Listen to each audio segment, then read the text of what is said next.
Hello, and welcome back to Velvet Haunt. Before we begin, feel free to leave a comment and tell me where you're listening from. I love reading every single one.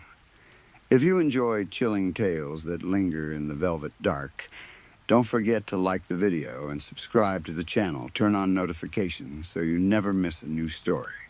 Now, get comfortable. Dim the lights if you dare. Relax your mind. Let the outside world fade away. And let's begin. Story one, I want to tell you about my team, because after what happened last night, I do not think any of us are going to be remembered correctly. We met during our sophomore year of high school. At first, we were only strangers standing outside a classroom that was supposed to become the new academic decathlon club room. Levi was a freckled brunette who would not stop talking about Game of Thrones. He had been explaining some complicated theory about the final season for almost 10 minutes, when Sonny, a pretty redhead standing beside him, finally told him to shut up. Tom stood a few feet away from them. He had sandy blonde hair and was slowly nodding his head to whatever music was playing through the earbuds in his ears. Then there was me. My name is Cassandra, and I did not join because I had dreams of winning trophies or becoming some kind of academic champion. I only wanted to belong to a club. More importantly, I wanted an excuse to stay away from home for a few extra hours each day. My mother had always been overprotective, and after everything that had happened to her when I was younger, her behavior had become almost unbearable. Our club did not have the best beginning. Our school had almost no funding for activities, so there were not many rules about who could join. Instead of being a serious academic decathlon team, we were closer to a small quiz club made up of 4 awkward teenagers who barely knew one another. I also had serious anxiety at the time. During the first few meetings, I stayed near the back of the room and watched the others instead of taking part. It was not like any of us talked much in the beginning. For several weeks, we played badly organized games of Jeopardy and tried to convince other students to join. Nobody did.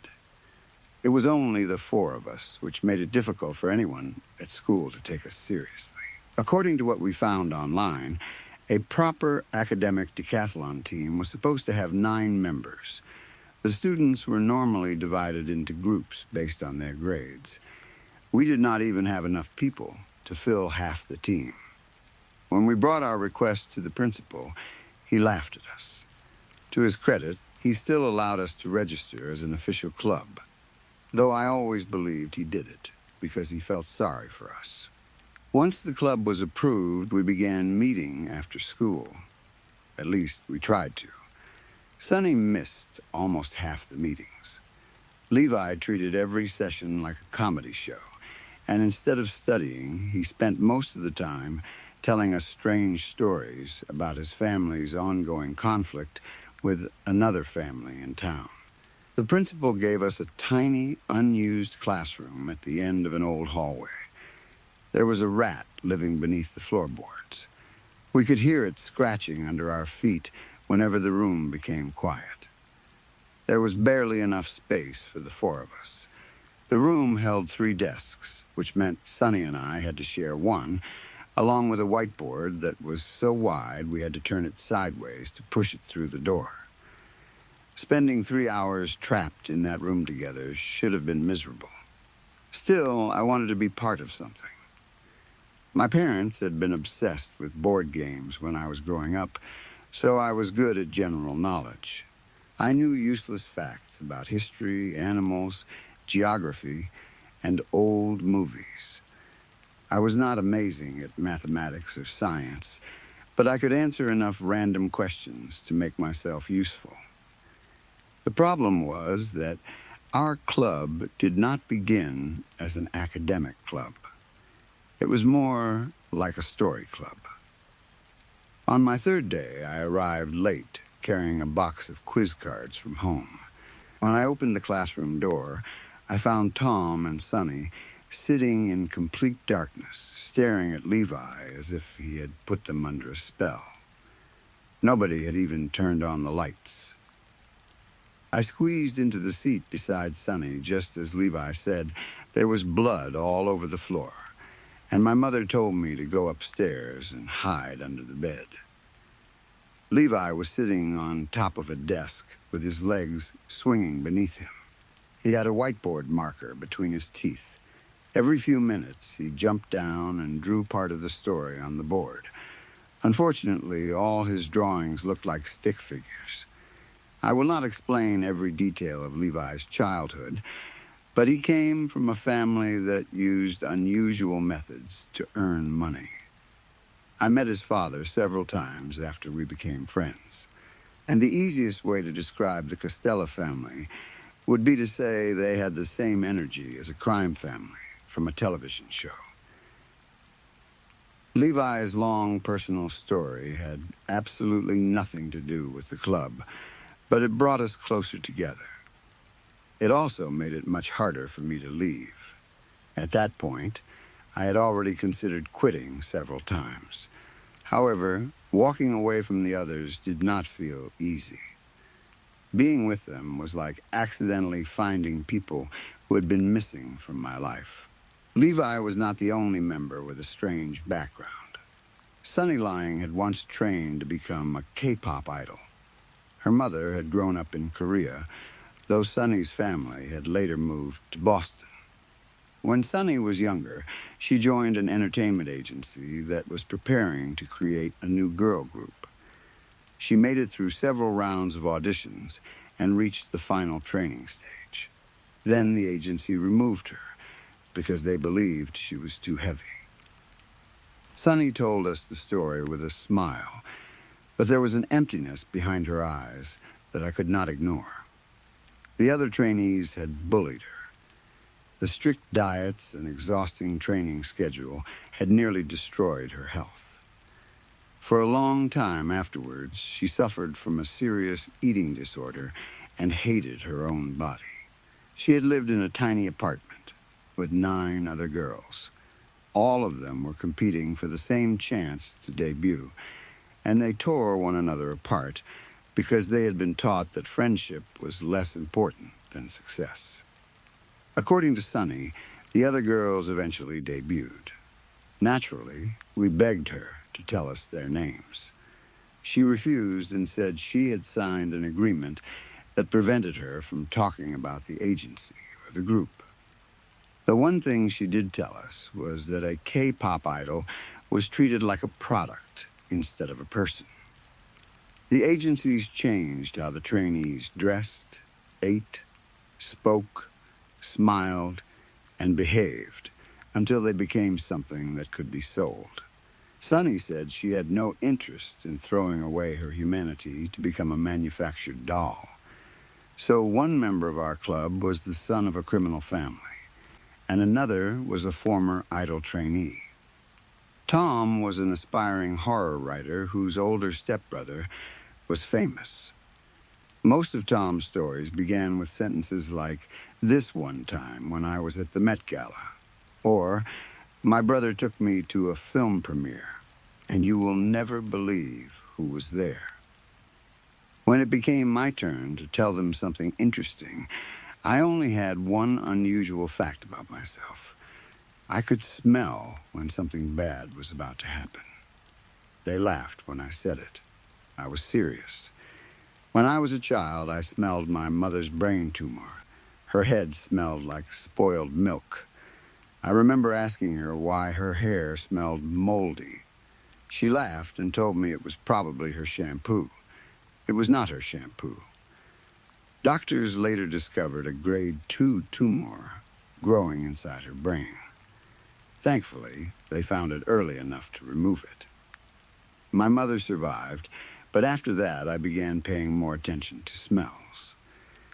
As I grew older, the ability became stronger.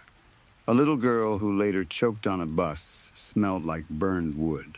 An old man who was struck by a car while crossing the road carried the powerful smell of gasoline. Then there was Alex Castor. I was in fourth grade when Alex sat in front of me during class.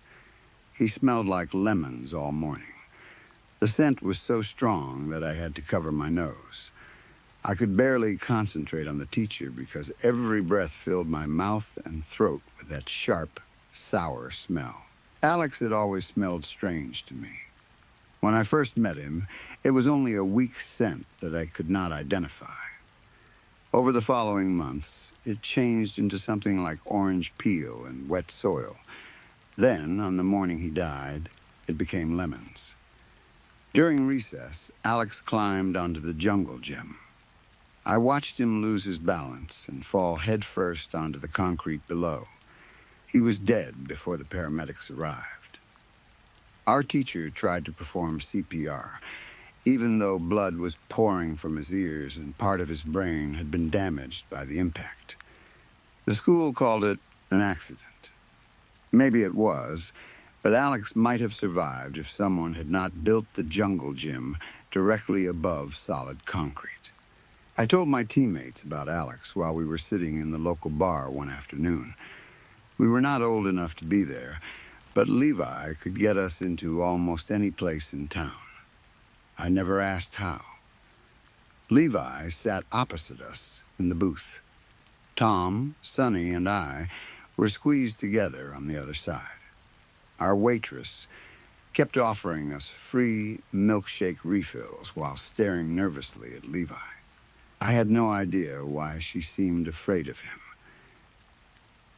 Levi Costello looked about as dangerous as a fruit fly. He wore a white shirt with the collar turned up and a leather jacket over it.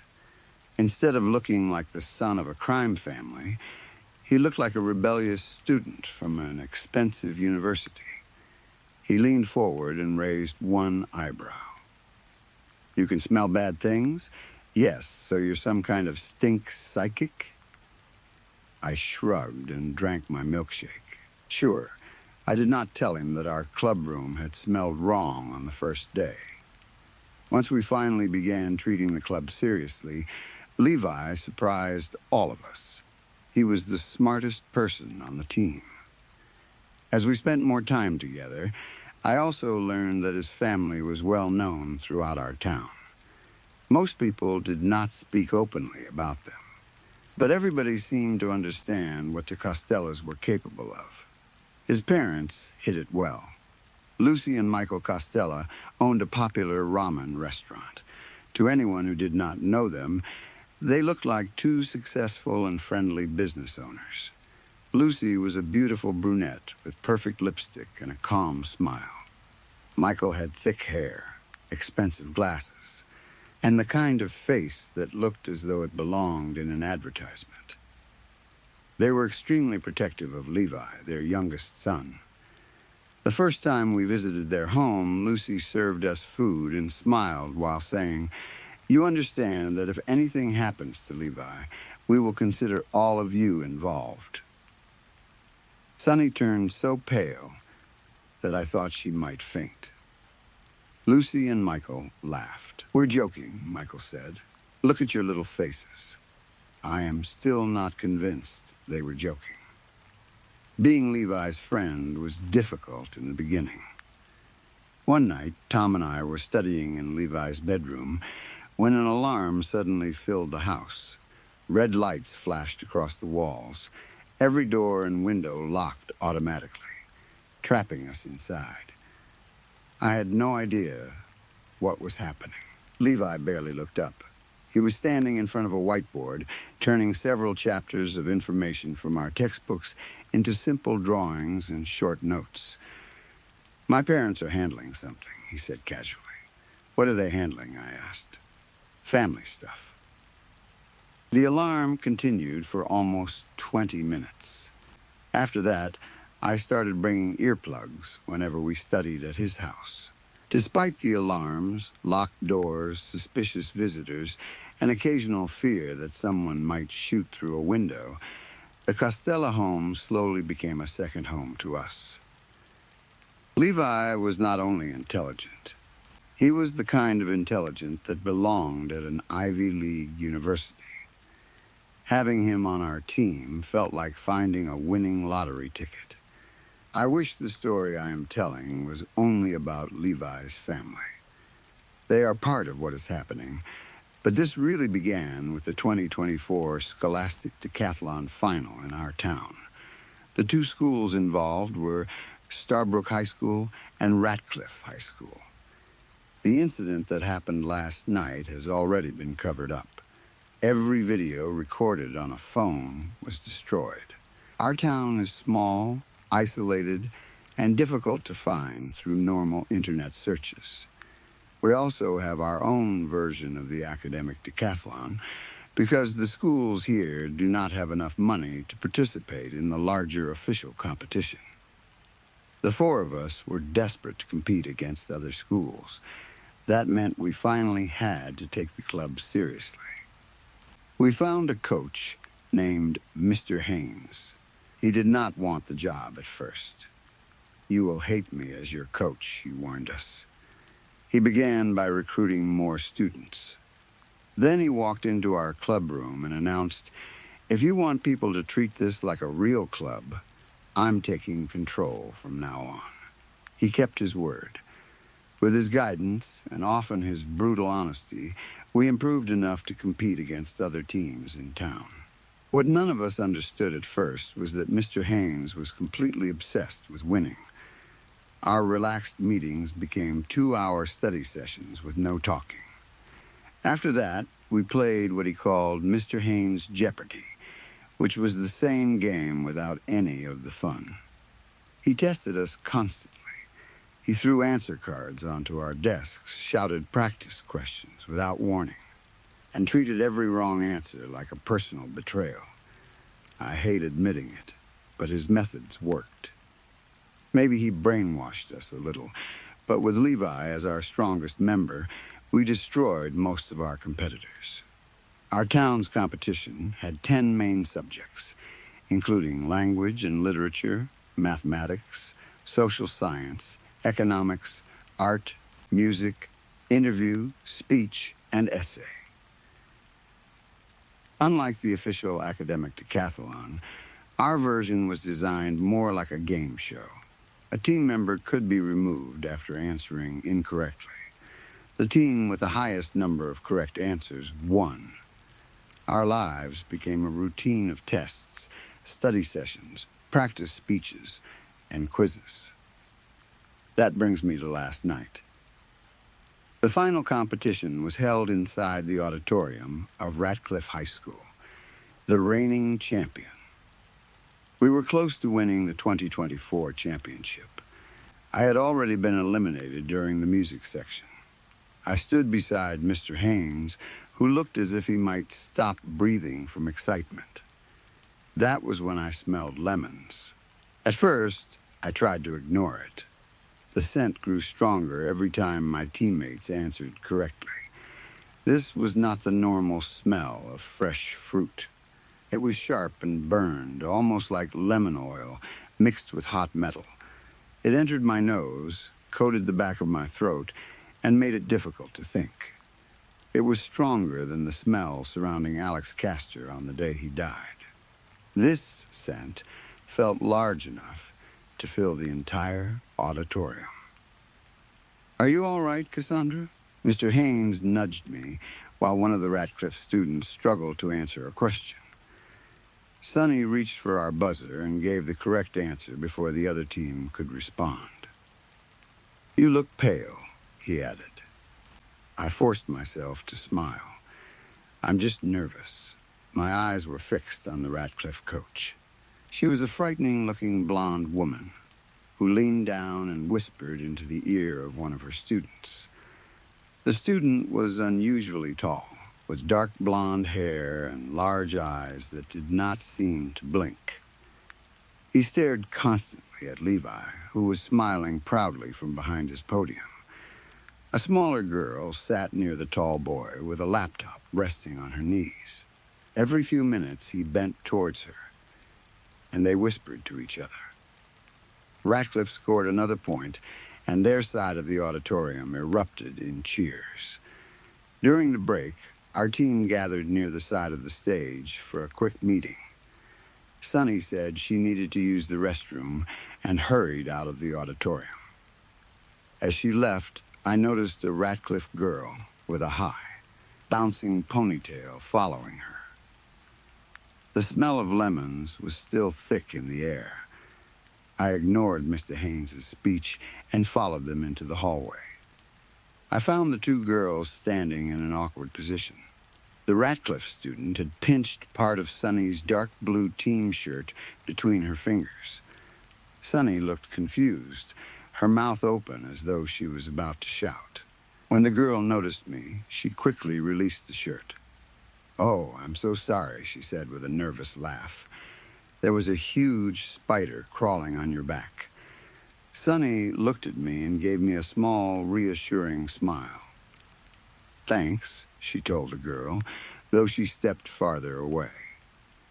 "Where's the bathroom?" The Ratcliffe girl pointed down the hallway. "It's just over there." "I'm going that way, too. I can show you."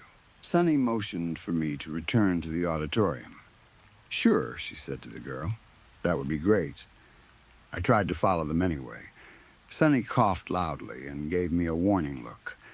I understood that she did not want me treating her like a child, so I reluctantly returned to the auditorium. The rest of the team was trying to encourage Levi. He stood in the center of the group, sweating through his team shirt. His hand trembled as he pushed his hair away from his forehead. "I can't do this," he groaned. "Ratcliffe is famous for playing dirty. They're unbeatable." "What do you mean by playing dirty?" I asked. Levi drank half a bottle of water before answering. "I don't know. They're already trying to distract me by staring." He narrowed his eyes at a smiling Ratcliffe student. The boy noticed us looking and suddenly jumped to his feet. "Hey, guys," he called, waving enthusiastically. Levi gave him a slow, mocking wave. "That's Harry Cartwright," he said. "His family tried to kill my parents when we were in third grade. As you can see, their son is a complete sociopath. I had not expected the cheerful-looking boy to belong to another criminal family." Harry Cartwright did not look especially dangerous.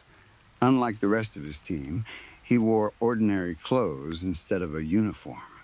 He had on a short-sleeved white shirt, jeans, and a pair of sunglasses resting on top of his head. Tom's face lost its color. "Fuck," he whispered. "He's one of you?" "One of me?" Levi asked. "You know what I mean. If his family hates your family, they have a reason to cheat." Levi shrugged and looked away. For the first time, I saw something cold enter his expression. It seemed like a silent warning directed towards Harry. "The Cartwrights have been trying to buy our land for years," Levi said quietly. "I wouldn't be surprised if they used the competition as an excuse to attack us." "Attack?" April, one of our newer members, whispered. "Do you mean an actual attack?" Before Levi could answer, Mr. Haynes placed both hands on his shoulders. "Ignore them," our coach ordered. "Look at me." Levi raised one eyebrow. "You're losing that spark in your eyes," Mr. Haynes continued. "What spark?" "Look at me, kid. I am looking at you." Mr. Haynes was shaking. I suspected he had convinced himself that his entire coaching career depended on this competition. "They know they're losing," he said. "Ratcliffe sees your confidence, and they don't like it. They want to make you nervous. They want you to question yourself. Do not let them inside your head." He gave Levi a playful push. "Go back out there and kick their asses." Exactly. I had not noticed Sunny return. The faint lemon smell had followed her from the hallway. There was a wet patch near the collar of her shirt. She smiled quickly and said she had spilled water on herself. Then she wrapped both arms around Levi. She held him for a little too long. Tom laughed and pulled her away. Give the poor guy room to breathe. Good luck, Sonny said, stepping back and messing up Levi's hair. We've got this. When I hugged Levi, I had to stop myself from covering my nose. The lemon smell was unbearable. It was exactly like Alex Castor. However, as Levi moved away from Sonny, the scent became slightly weaker. I remembered that the lemon smell around Alex had also faded once the paramedics carried his body away. Levi began walking towards the stage. I followed him through the crowd and grabbed the back of his shirt. The fabric was completely wet. I pulled my hand back and wiped it on my own clothes. How are you this wet? Levi glanced over his shoulder. What? Never mind. Do you remember what I told you in sophomore year? He gave me a nervous but confident smile. That you're afraid of clowns? No, the boy who smelled like lemons. Levi laughed. What are you talking about? Something cold moved down my spine. He knew exactly what I meant.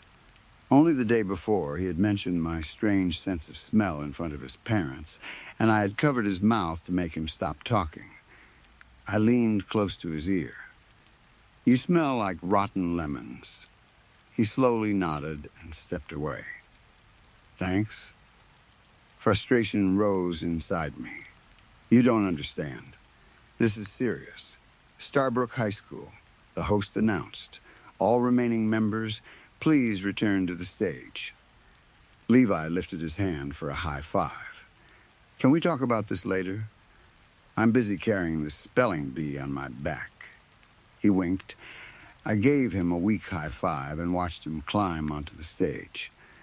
Then, his words struck me. Spelling bee? This was not a spelling bee. Levi had won one in middle school, but we were competing in the scholastic decathlon. I slowly returned to the seats, repeating his mistake in my mind.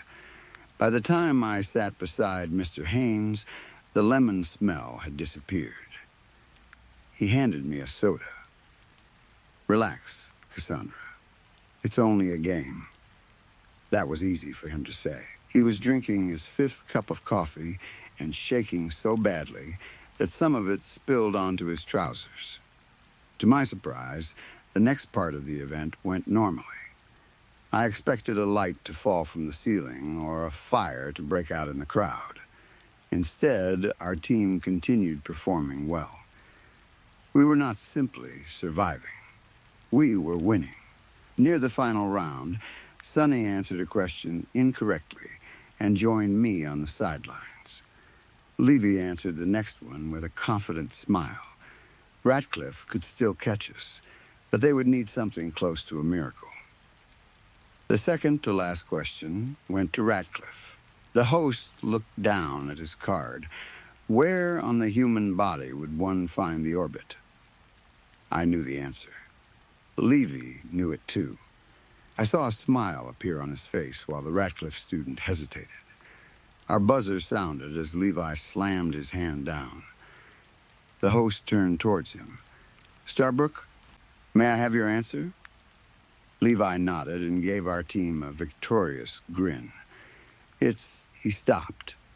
His mouth remained open, but no answer came out. His shoulders slowly dropped. He blinked.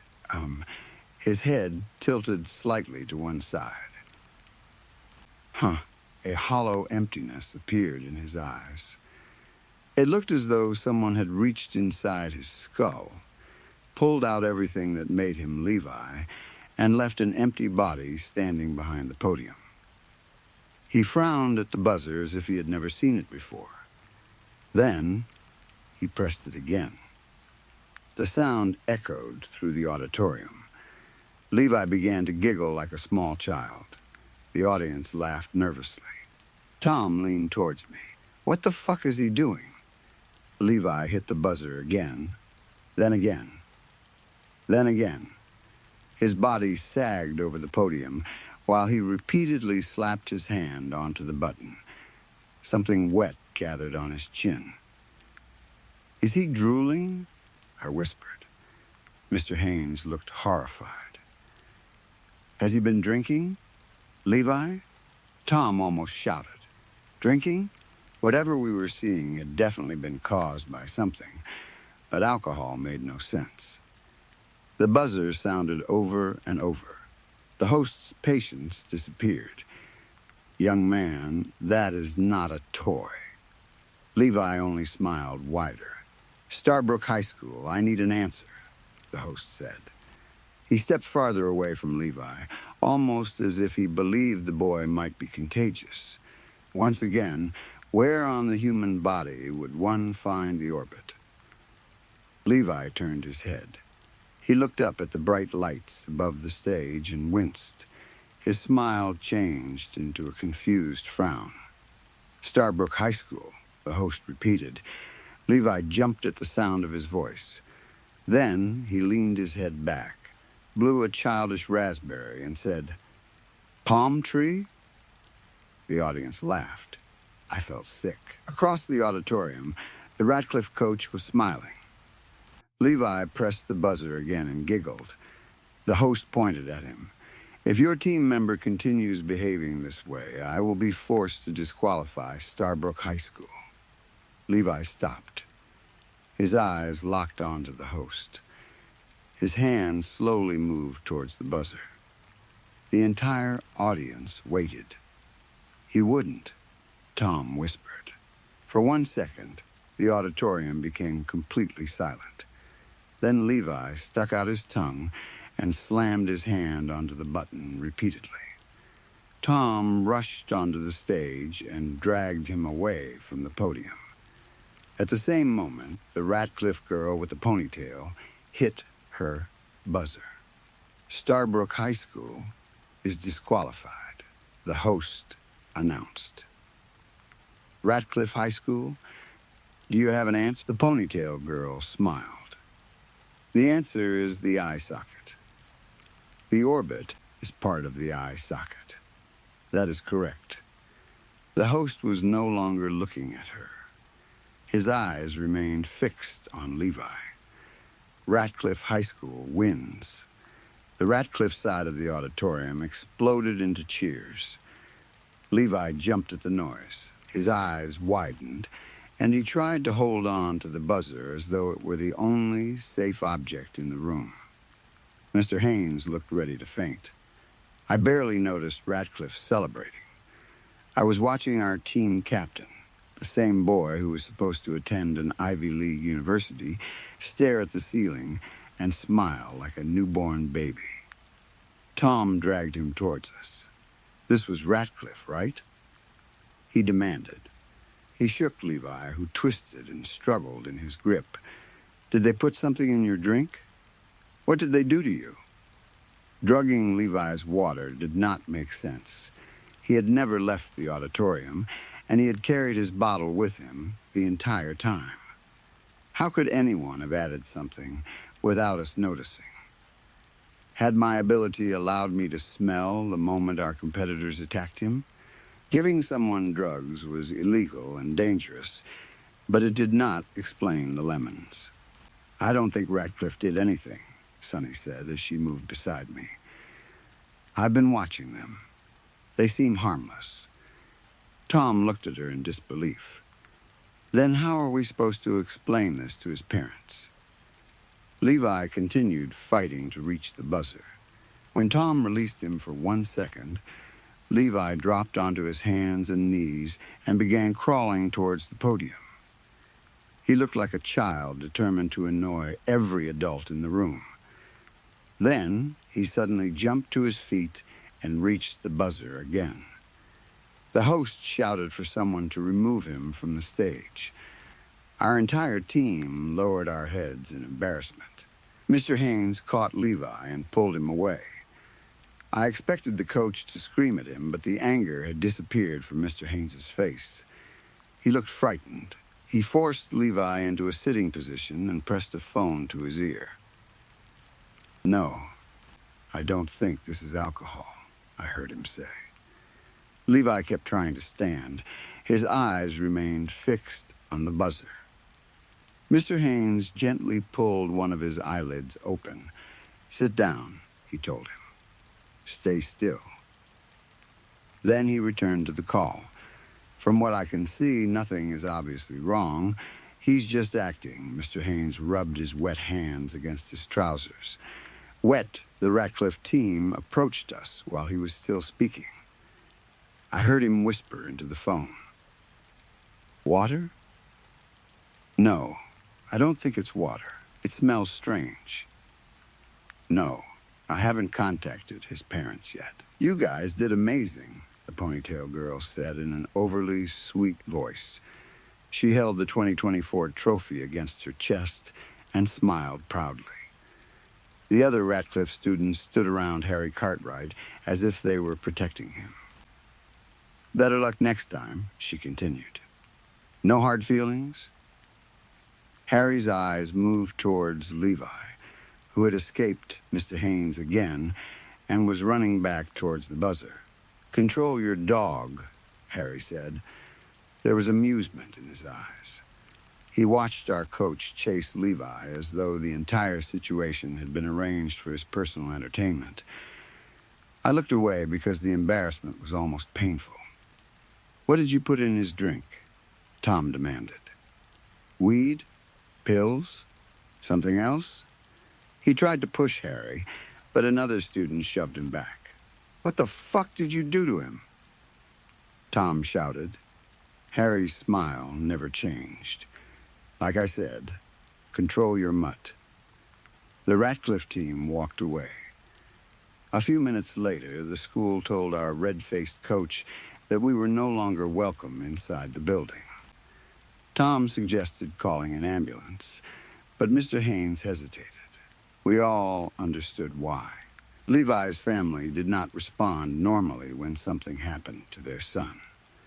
Calling an ambulance without telling them might create an entirely different emergency. As we left the school, Tom walked beside me. Levi was several steps ahead, supported by Mr. Haynes and another student. His strange behavior had already been worrying, but now he could barely walk in a straight line. His body leaned to one side, and his feet kept crossing over each other. "I don't think they drugged his drink," Tom said quietly. We stepped through the doors and into the cold night air. "If they drugged him, he would act confused," Tom continued. "Maybe tired or sick. But why is he acting like a child?" I finished. "Exactly. Do you think this has something to do with a fight between their families?" A small insect landed on my cheek. I slapped it away. Ahead of us, Levi fell onto the pavement. He immediately burst into laughter. "Almost definitely," I said. Levi had been right about Ratcliffe playing dirty. I did not understand how dirty until we were on the bus going home. Levi sat beside me. From the moment we left Ratcliffe, he did not move. His eyes remained wide, and his mouth was stretched into a weak, dreamy smile. At some point, I fell asleep with my head resting against the window. A buzzing sound woke me. At first, I thought it had been part of a dream. Outside the window, the sky was completely black. I could not tell where we were. There were no buildings, streetlights, or signs nearby. Then I heard the sound again. It was close. I sat upright and leaned over Levi. A dark red mark had appeared on the headrest behind him. "Tom," I whispered. Tom sat in the seat ahead of us, with music playing through his earbuds. His blonde curls moved slightly with the beat. He did not hear me. I turned back towards Levi. "Hey," I said. "Can you sit up?" I touched his shoulder. His head fell sideways. The buzzing grew louder. When Levi failed to move, I placed both hands on his shoulders and pulled him forward. My body reacted before my mind understood what I was seeing. The seat behind him was covered in insects. They had torn through the fabric and were moving inside the foam. Hundreds of tiny black bodies crawled over one another. I screamed and immediately vomited. The back of my best friend's skull looked like a crushed ball. A large section had collapsed inward. What remained of his brain was leaking from the opening while a swarm of insects tore through the tissue. Their metallic-looking legs scratched against the exposed white curve of his skull. Levi's body fell against me. His eyes were still open. His lips were still smiling. Thick lines of blood ran from his nose and ears. The buzzing continued. Small black shapes moved inside his eyes. Others crawled beneath the skin of his face, creating twisting lines along his cheeks and forehead. Tom. I jumped into the aisle and fell to my knees. My stomach tightened again, and I wiped vomit from my mouth. That was when I realized nobody else was reacting. Tom had not moved. I reached into the seat and pulled an earbud from his ear. A long string of pink tissue came out with it. An insect crawled across the back of his hand. His face began to twitch. I backed away and checked my own body. I touched my head, then my shoulders. I clawed through my hair, searching for movement.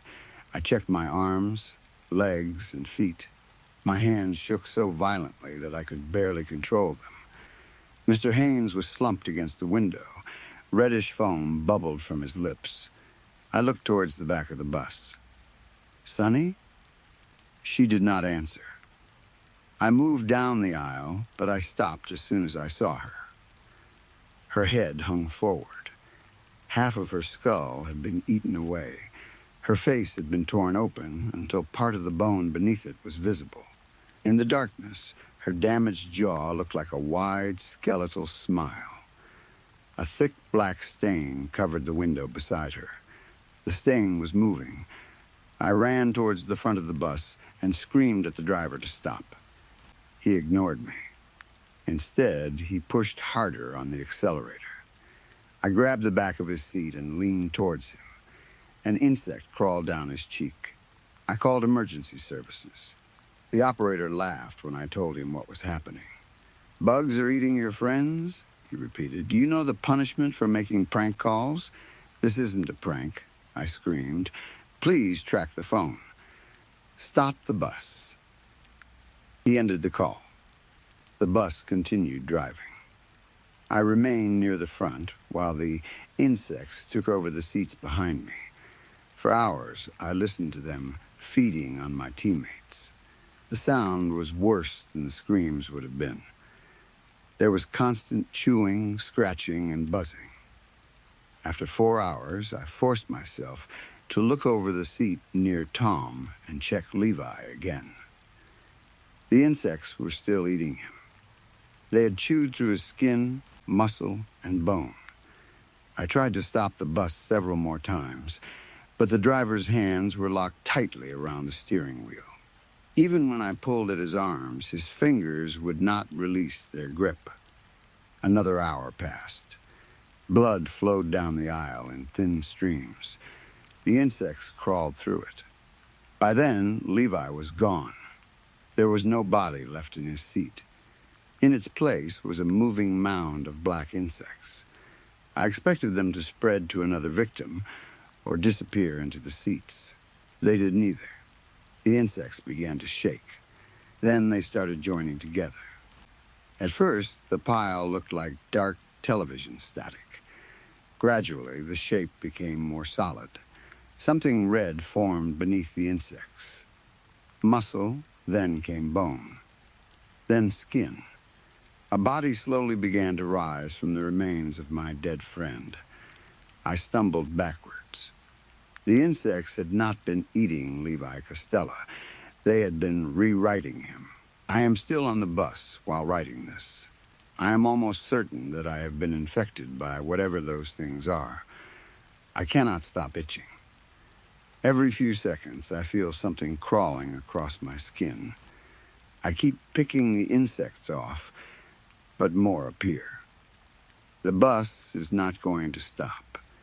It will keep moving until I become like the others. I can feel them inside my ears now. They are chewing through my skull. Sometimes I spit one out, but there are always more. Please, someone help me. I do not want to die at 17. I am still alive. I am still breathing. The insects seem to be leaving me alone now. Maybe I am going to survive. There is a pile of them near my feet, and they are crawling away from my body. Levi wants to go home. He just told me that he really wants to go home. He says he has a gift for his parents. Levi is sitting beside me now with a strange smile on his face. The insects have not finished building him, but he will be ready soon. We will all be ready soon. Your son says hello. He is a wonderful boy, is he not? Mr. and Mrs. Costella, we cannot wait for you to meet him. He is our greatest achievement. You will give us what we want. Story 2. At first, they were so small that I almost ignored them. I noticed the first one about a month ago. There was a sore place above my upper teeth, and I thought it was an abscess or some kind of infected spot. It hurt when I touched it with my tongue, but tooth infections were not unusual, especially where I lived. I assumed it would swell for a few days and then either disappear or become painful enough that I would have to visit the dental therapist. Then the skin split open. Something black pushed through my upper gum. It looked like a thorn, only darker and harder. Its surface was rough and covered in tiny points. At first, only the tip was visible, but within a few hours, more of it had forced its way out. That was the last day I smiled. More of the black growths appeared over the following weeks. They pushed out from the spaces between my teeth and rose from the soft flesh around my gums. Some of them were thin and twisted. Others were thick, like roots growing through hard soil. One of them began beneath a molar on the left side of my mouth. I felt pressure building under the tooth every day. At first, it was only uncomfortable. Then, the pressure became a constant, deep pain. The black root kept growing upward until one night, while I was lying in bed, I heard the tooth crack. The sound traveled through my skull. It reminded me of a tree root breaking through the foundation of an old house. The tooth split down the center, and the black growth rose through the opening. After that, I could no longer bite down on that side of my mouth. Every time I moved my jaw, I heard a slow, creaking sound. The roots seemed to be making space for themselves. They pushed my teeth apart and stretched my jaw wider, back when I could still speak normally. The movement of my mouth sounded like an old wooden door opening in an empty house. I live in South End, near Reindeer Lake in northern Saskatchewan. I do not live on the reserve. My home is on Crown land outside the main community. It is a beautiful place during the warmer months, but winter can cut us off from the rest of the world. We do not have a proper dentist nearby. The closest thing available to us is a dental therapist. I went to see her when the roots became impossible to hide. The moment I opened my mouth, her expression changed. She tried to remain professional, but I saw the disgust in her eyes before she managed to control it. She put on another pair of gloves, moved closer, and shone a flashlight into my mouth. She studied the growths for several minutes. "I have no idea what these are," she finally said. That was not what I wanted to hear. She looked deeper into my mouth, moving the flashlight toward the swollen flesh behind my molars. "A few other people have come in with bumps and sores that looked similar," she continued. I tried removing some of the growths, but it didn't help. I only caused them more pain. She leaned closer, then quickly pulled back. "This is the worst case I've seen." She switched off the flashlight and looked at me with the kind of sympathy people give when they know they cannot help you. The highway is closed because of the storm, she said. You need a dentist, an orthodontist, or maybe even a surgeon. This is far beyond anything I'm trained to deal with. I could try cutting one out, but I'm afraid I would make everything worse. I stared at her. The roots were pressing against the inside of my lips, and speaking was already becoming difficult. She told me she could prescribe something for the pain and inflammation.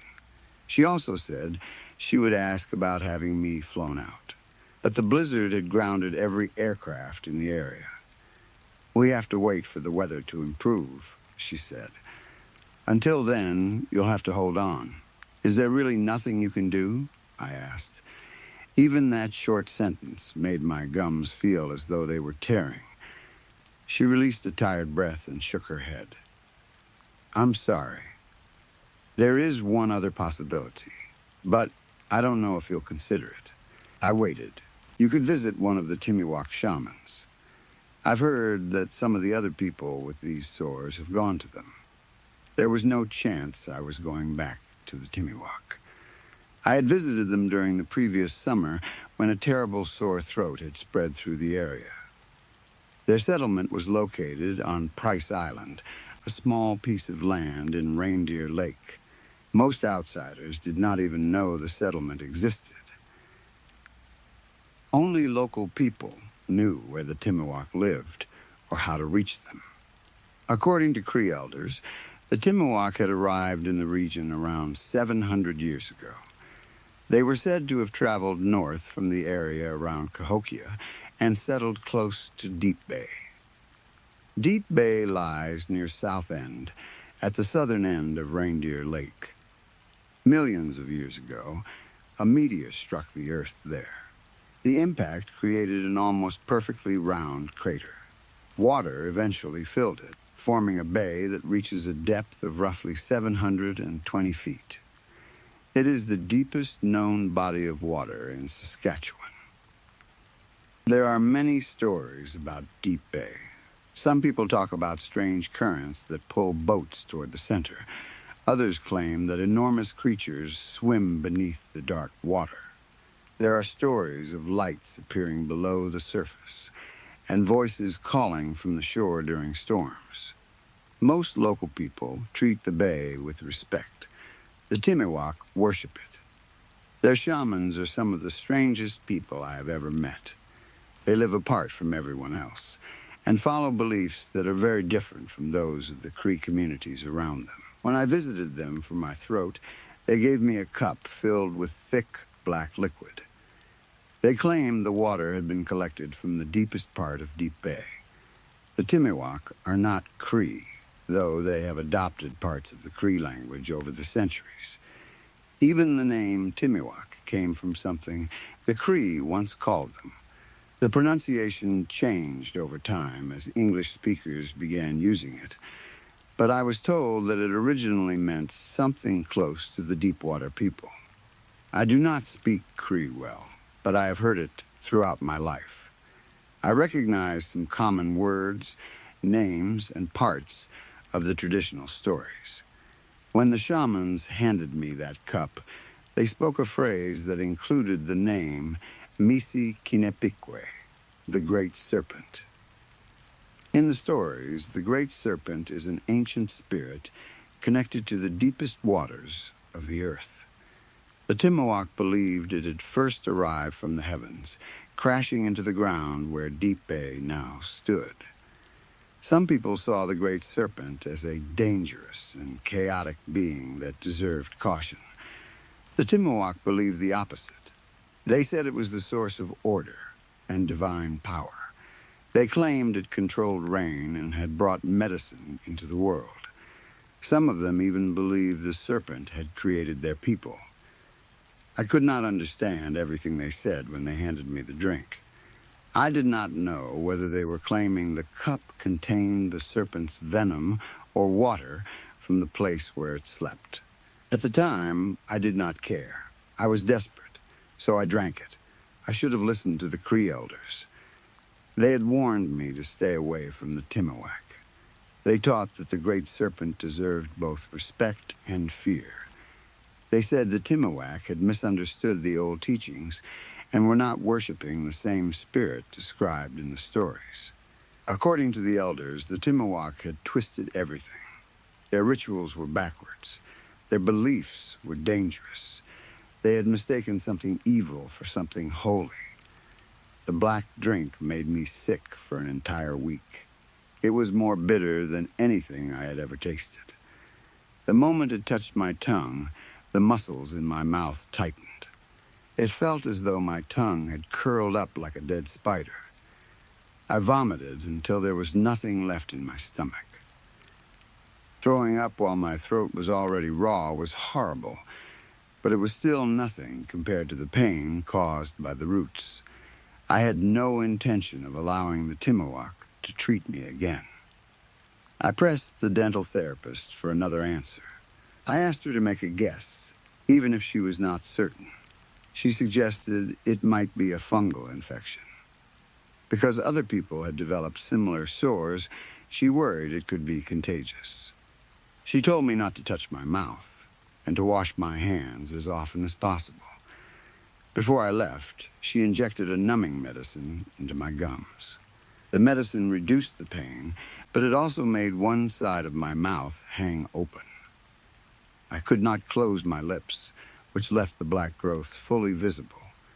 They stuck out from my gums and through the broken gaps between my teeth. Drool ran down my chin. A terrible smelling liquid leaked from the openings around the roots and collected along my lower lip. I had never felt so ashamed of my own face. While I was still sitting in my truck outside the clinic, my sister called me. Her name was Claire. In the middle of everything that had happened, I had forgotten that I was supposed to attend my niece's 7th birthday party that evening. I explained what was happening and told Claire that I should stay home. I repeated what the dental therapist had said about the possibility of an infection. Claire still wanted me to come. Sarah will be heartbroken, she said. She can't have her birthday without her favorite uncle. I loved Sarah more than I could explain. I still love her. Even after everything that happened, and even after what she has become, she is still my little niece. Nothing could change that. I knew attending the party was a bad idea. I understood that I might put her and Claire in danger. But I could not bear the thought of Sarah sitting in front of her birthday cake, preparing to blow out her candles while wondering why I had not come. She had always been a bright and energetic child. She brought happiness into every room she entered. She was curious about everything and could turn the smallest moment into an adventure. Now all of us are trapped and helpless. When I walked into Claire's house, Sarah shouted my name, Uncle Jack. She rushed toward me as she always did, ready to throw herself into my arms. Before she reached me, Claire caught her around the waist and pulled her back. Uncle Jack isn't feeling well, she explained. We have to give him some space tonight, okay? Sarah frowned. Okay, she muttered. Dinner went better than I expected. Claire and Sarah ate in the kitchen while I sat in the living room. The rooms were connected, so I could still talk to them without getting close. I used a paper plate and plastic utensils. As soon as I finished, I threw everything away to avoid spreading whatever was growing inside my mouth. Eating was torture. Drinking was difficult because my lips could not close around the edge of a cup. Water and soup ran down my chin before I could swallow them. Solid food was even worse. I could force it down, but every bite pushed the roots against my teeth. The roots were stronger than the enamel. They scraped and pressed against my molars until I felt new cracks spreading through them. I had probably swallowed several pieces of my own teeth by then. My molars no longer had smooth surfaces. They had become sharp, broken points that cut my tongue whenever I moved it around my mouth. The ends of the roots were rounded rather than sharp, which was the only small mercy they gave me. Even so, their growth destroyed everything in front of them. I had already begun skipping meals to avoid the pain. Sarah watched me while I chewed. I could see the questions in her face. The roots created bumps beneath my cheeks, and every time I bit down, those bumps shifted and moved.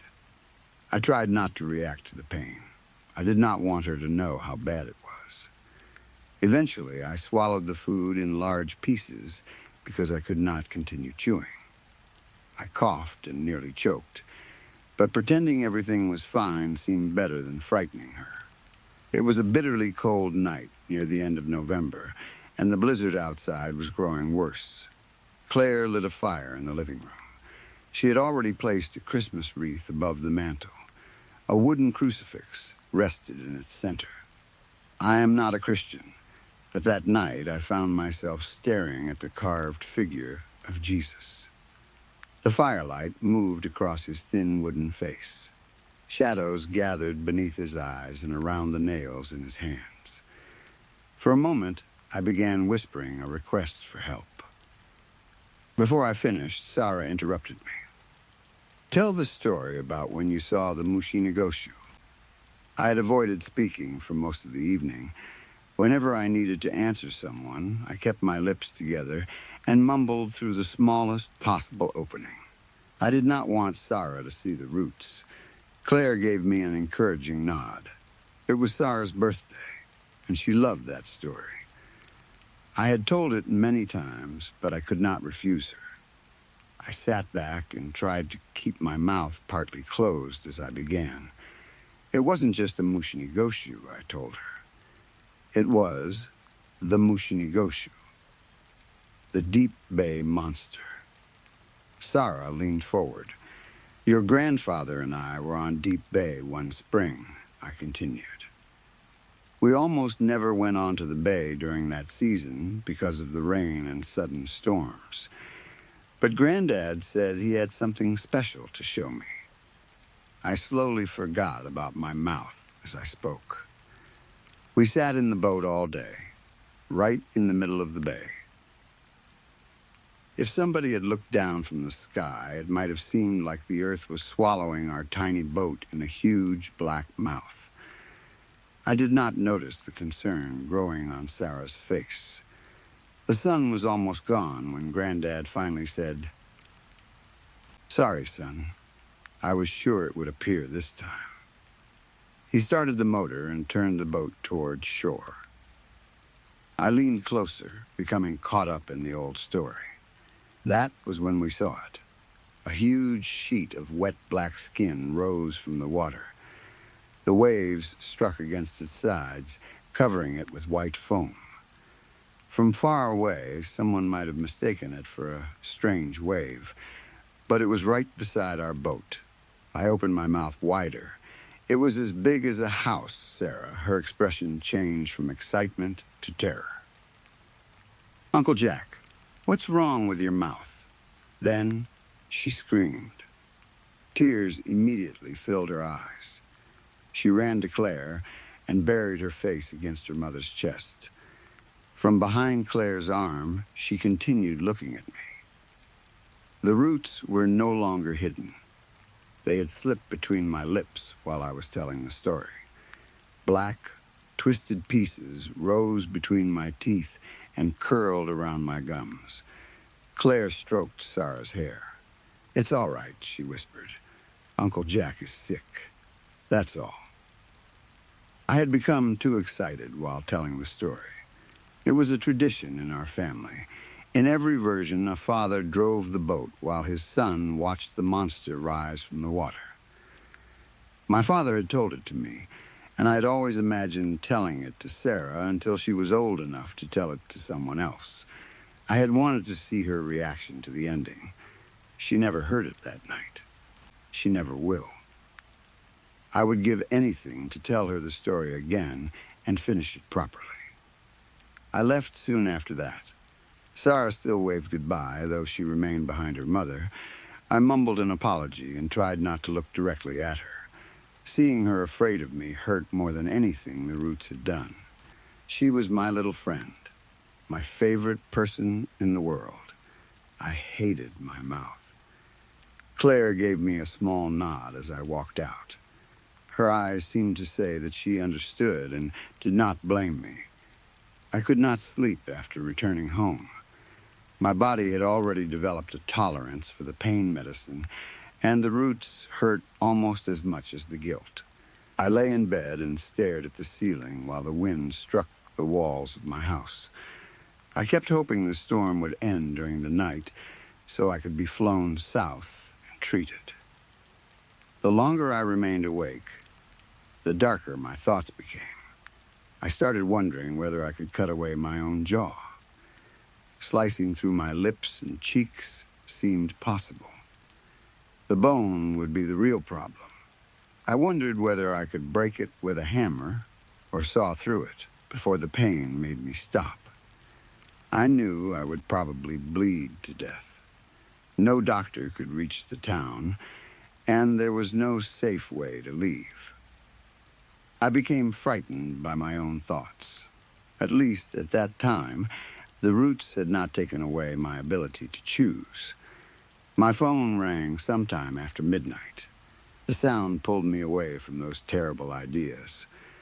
When I answered, I heard Sarah's soft voice.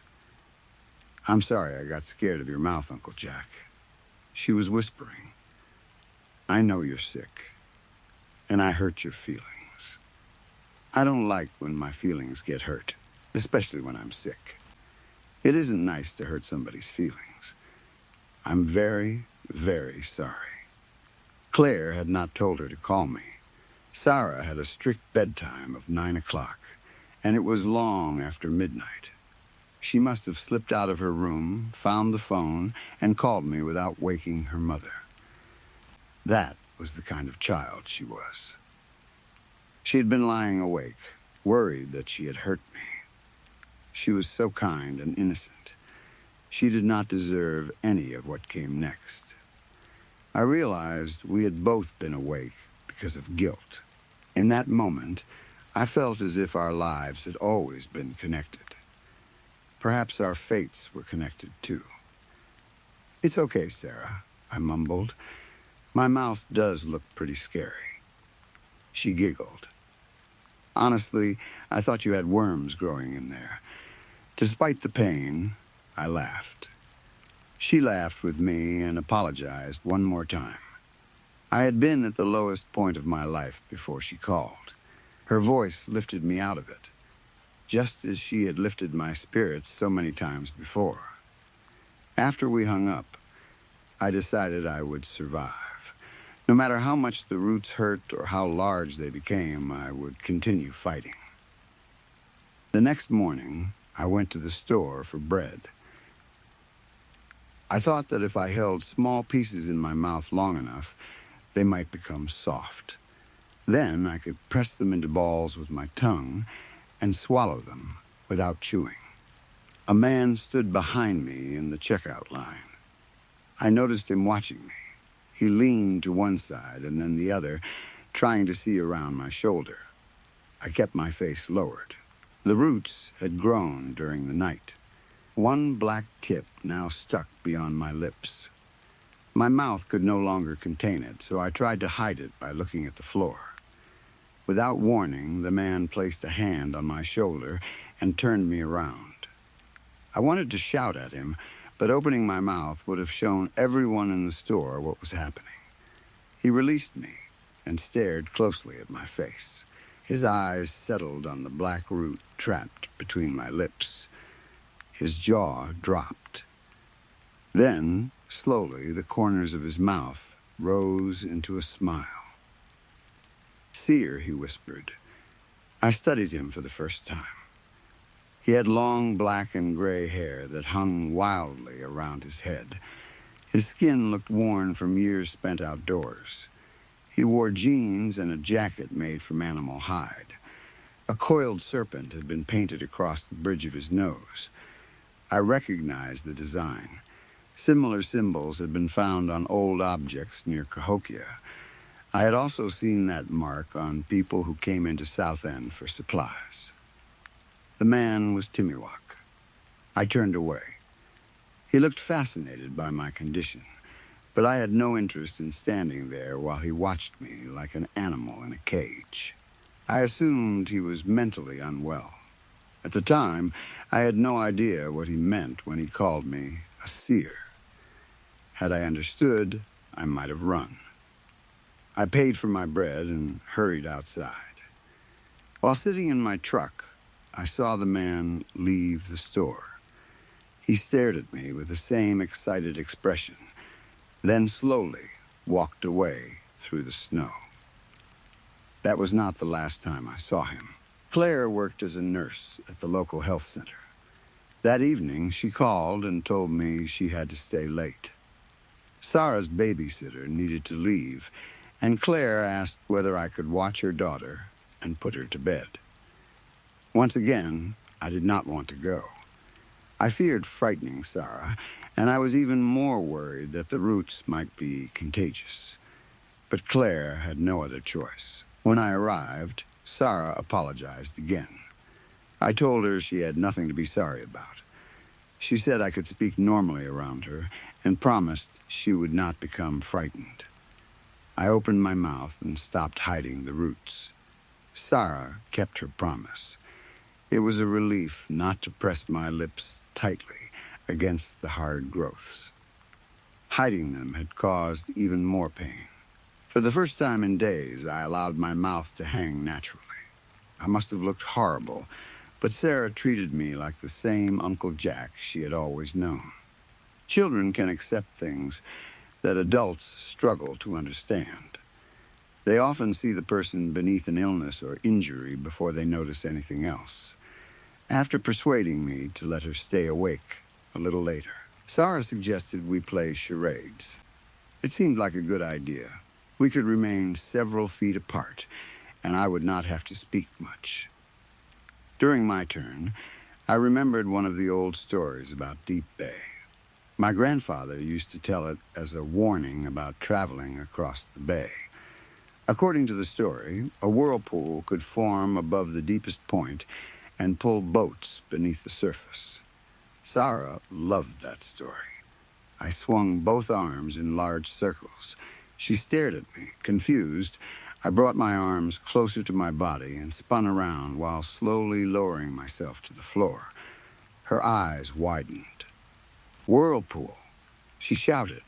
"You are a whirlpool." She pointed at me and bounced on the couch. "That's right," I said. "Good job." When it was time for bed, I asked her to tuck herself in. I still did not want to touch her. Afterward, I returned to the living room and began watching a film while waiting for Claire. Less than 20 minutes later, Sarah screamed.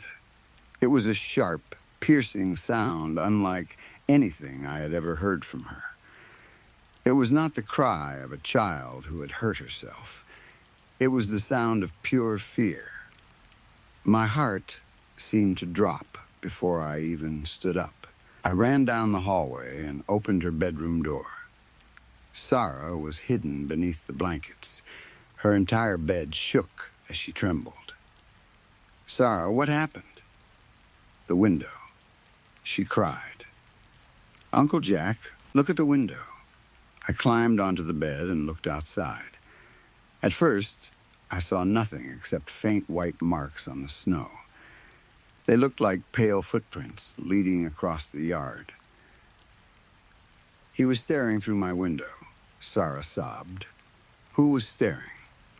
"The white-faced man." I looked again. His face appeared against the glass. It was the same Timiwak man from the store. His face had been completely covered in white powder. Because of the powder, his lips and tongue appeared dark red. His teeth and eyes looked yellow. I did not remember them looking that color earlier. He raised his arms and moved them in a circle. Then he spun away from the window. A moment later, he rose into view again and repeated the movement, smiling as he did it. He was copying the whirlpool gesture I had performed during charades. It looked as though he believed the familiar movement would persuade Sarah to come outside. I did not understand what he wanted from her. All rational thought disappeared from my mind. I rushed to the bed and pulled Sarah out from beneath the blankets. I forgot about the roots. I forgot about the warning that I might be contagious. I only wanted to protect her. I held her against my chest. She pressed her face into the side of my neck and cried. Her tears collected above my collar and soaked into my shirt. I had parked my truck inside Claire's garage, which meant we would not have to step outside. I carried Sarah directly to the passenger seat. After fastening her seatbelt, I leaned close to her ear. "It's all right," I whispered.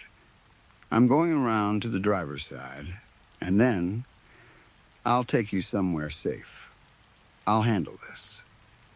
I moved too close. The root protruding from between my lips touched her cheek. Sarah did not notice. I did. When I pulled away, a wet mark from my saliva shone on her skin. I wanted to run into the house and find something to clean it, but I could not leave her alone. She was terrified, and I knew she would follow me if I tried to walk away. The man might still have been outside.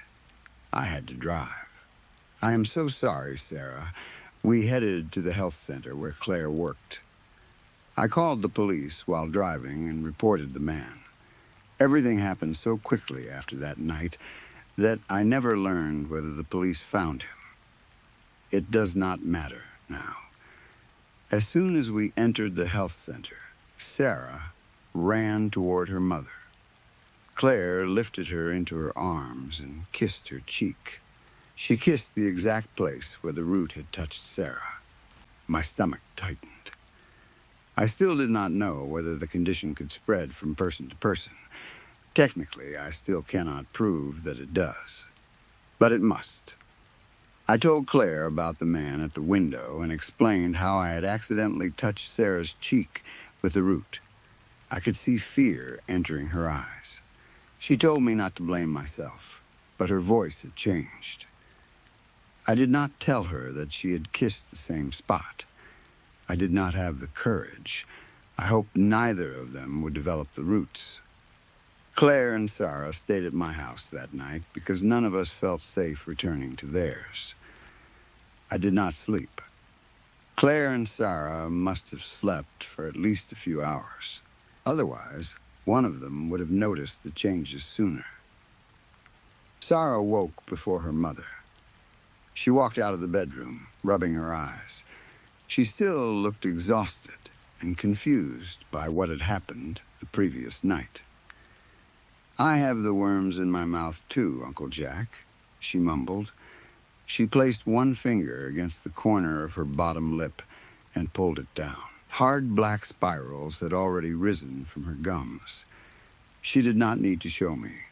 Her condition was different from mine. It was happening much faster. Her mouth seemed alive. The roots twitched across her gums. Several stretched beyond her lips in sudden movements, feeling along her skin like curious tentacles. Guilt, fear, and panic filled my chest at the same time. Then I heard Claire scream from the bedroom. She ran into the hallway. Her infection looked more like mine had in the beginning. Red sores covered her gums, swollen and painful. She already understood what they would become. When she saw Sarah's mouth, she screamed again, then quickly covered the sound with her hands so she would not frighten her daughter. Sarah did not understand how serious it was. Claire knelt and pulled her close. She stroked Sarah's hair while staring into the distance. "No," she whispered. "No, no, no. I am sorry, Claire." She spent the entire morning praying. Claire had always been a devoted Catholic. When we were children, she read the Bible to me almost every night. I knew she had probably done the same with Sarah. She knelt with her hands locked together. Sometimes she spoke her own prayers. At other times, she moved shaking fingers across her rosary beads and repeated the Hail Mary. By noon, the roots had extended farther from Sarah's mouth. One tendril that had been moving near her nostril now reached almost to the bridge of her nose. It twitched back and forth, making her sneeze. Every sneeze caused her face to tighten in pain. Still, she did not seem to suffer as badly as I had. Maybe the faster growth caused less pressure. Or perhaps Sarah was simply stronger than either of us.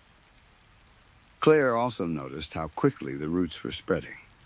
Her fear became desperation. She turned on a television show for Sarah and pulled me into another room. "We have to take her to them," she said. Her eyes were red and wide. "Have you lost your mind?" I asked. The man outside her window was one of them.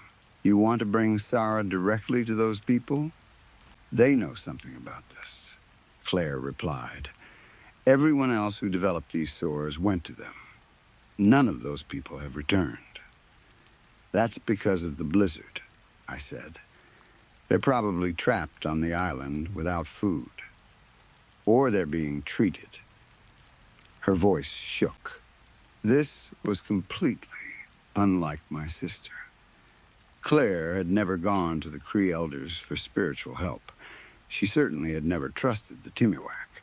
Her faith had always belonged to the church. For her to suggest taking her child to the people who had frightened her the night before, after spending the entire morning praying, showed me how desperate she had become. She felt helpless. So did I. I had simply been too afraid to admit it. I had infected Claire and Sarah. I had brought this into their lives, and I had no way to remove it. "Even if we decide to go," I said, "there's no safe way to reach Price Island in this storm." Claire released a slow breath. "Deep Bay hasn't frozen completely. We can use a boat." I had already considered that possibility. The bay freezes later than most of Reindeer Lake because of its depth, but traveling across it in early winter is extremely dangerous. We would first have to cross the snow by snowmobile. Then we would need to pull a boat across the ice until we reached open water. Some parts of the ice might support our weight. Other parts could break without warning. I explained all of this. "We don't know how much time Sarah has," Claire said. "We don't know what the roots are going to do to her. There is no other option." She glanced toward the room where her daughter sat. "It's our only chance." She was right. We prepared to leave. The storm gave us only one practical way to carry a boat. I placed my small fishing boat onto a sled I had built for pulling equipment behind my snowmobile. The boat was made from light aluminum. It was not something I wanted to use on water more than 700 feet deep, but we could not tow anything larger through the snow. I secured the boat while Claire dressed Sarah in winter clothing. They climbed onto a second snowmobile. For a moment, I considered driving the snowmobiles all the way to Price Island. But some areas around the island might not have frozen. No matter which direction we approached from, we would probably have to cross open water. We left South End and traveled toward the bay. The huge amount of snow actually made part of the journey easier. Rocks, deep holes, and sharp drops had been buried. Aside from the powerful wind, we were able to travel in a fairly straight line. Eventually, we reached the raised rim of the ancient impact crater. We stopped at the top and looked down. Deep Bay stretched below us like a circle of black glass. Claire climbed off her snowmobile and removed Sarah's helmet. The roots had reached her chin. Other tendrils had begun growing sideways across her cheeks. The one near her nose now lay beside the bridge of it. Somehow, Sarah was still able to move her jaw enough to speak, though each word required effort. Hurry, Mommy, hearing her say that, nearly destroyed me. I cannot imagine what it did to Claire. Sarah had remained brave for so long, but she was beginning to break. I worried the roots would grow around her jaw and down her neck. If that happened, they might hold her mouth open permanently. Nothing suggested they would stop. Claire kissed Sarah above the eyes. Then she placed the helmet back onto her head, tightened the strap, and drove down the crater slope. Once we reached the ice near the shore, we slowed. Standing level with Deep Bay always felt strange. The raised crater rim surrounded us in every direction, a reminder of the force that had once struck the Earth. Saskatchewan had been covered by water when the meteor hit. The crater must have begun filling almost immediately. Thinking about that ancient impact made the air itself seem old. We continued until I no longer trusted the ice. Then we unloaded the boat, placed it on the frozen surface, and climbed inside. Claire and I used paddles to push the aluminum hull across the ice. The thin boat made the trip more dangerous, but its light weight allowed us to travel farther than I expected. Eventually, the ice broke beneath us. The boat dropped into the freezing water with a heavy crack. Claire and I struck the surrounding ice with our paddles until we had created enough space to move. We pushed through floating pieces and gray slush. Once we reached clear water, I started the motor. Something strange happened as soon as we moved farther into the bay. The blizzard seemed to disappear. Perhaps the crater walls blocked the wind. Maybe the shape of the land created some kind of unusual air current. Whatever the reason, the surface of Deep Bay was perfectly calm. The water looked like dark glass. Claire's shaking eased slightly when I increased our speed. We were about halfway across the bay when Sarah spoke for the last time. I am grateful that her final words held excitement rather than fear, even though that happiness lasted only seconds. Mommy, Uncle, Amushi Nigoshu. Look, she moved closer and placed her hand over mine, encouraging me to slow the boat. I looked at Claire. We both released the same tired breath. Sarah sounded so excited. We could not refuse to stop. At first, I could not understand what I was seeing. A black shape rested just beneath the surface. It appeared to be twice as long as our boat. It was not a shadow caused by the weather. Dark colors and thin shapes seemed to fall away from its edges into the deeper water. Gentle ripples moved across the surface above it, yet the shape itself remained still. Water should not have behaved that way. I had always assumed the story my father told me was fiction. He probably believed it was only a story, too. But perhaps, somewhere in the past, someone had seen something real. Maybe the legends were true. Perhaps enormous whale-like creatures really did live in the depths of Reindeer Lake. That was what I believed until the shape rolled over. The water above it moved with the turn, creating a small wave. As the black surface rotated away, something else appeared beneath it. For several seconds, my mind refused to understand. Then I realized I was looking at an eye. It was larger than our entire boat. The iris was deep red. I could see fine lines and patterns inside it. The eyes stared at the three of us without blinking. I could not imagine the full size of the creature. The black surface we had first seen might have been nothing more than the skin above its eye. Sarah screamed and fell backward. The roots muffled her voice. At that same moment, their growth seemed to speed up. I stumbled away from the side of the boat. Claire almost fell into the water. I never looked away from the eye, yet it disappeared faster than I could follow. One moment it was there, and the next it had returned to the depths. Perhaps I am only remembering it this way because I know what happened later, but I believe the eye was curious. It was studying us. It wanted to see how we would react. The boat suddenly jumped forward. Claire had grabbed the controls and pushed the motor to full power. I did not argue or try to take over. I could only think about the thing beneath the water. I pictured the size of its body and imagined how small our boat must have appeared from above. Then my jaw began to open. I tried to bite down, but the roots were stronger. They crawled around my chin and over the bridge of my nose, pulling my mouth wider. After we saw the eye, the roots grew at an unbelievable speed. I looked back at Claire and Sarah. Both of their mouths had been stretched fully open. Black tendrils filled every space between their teeth and wrapped around their faces. Roots hanging below their jaws carried long strings of saliva. My hands began to feel strange. The flesh seemed harder. My fingers felt thin and stiff, as though I could sense the bones and marrow beneath my skin becoming solid. None of us could speak. We approached Price Island.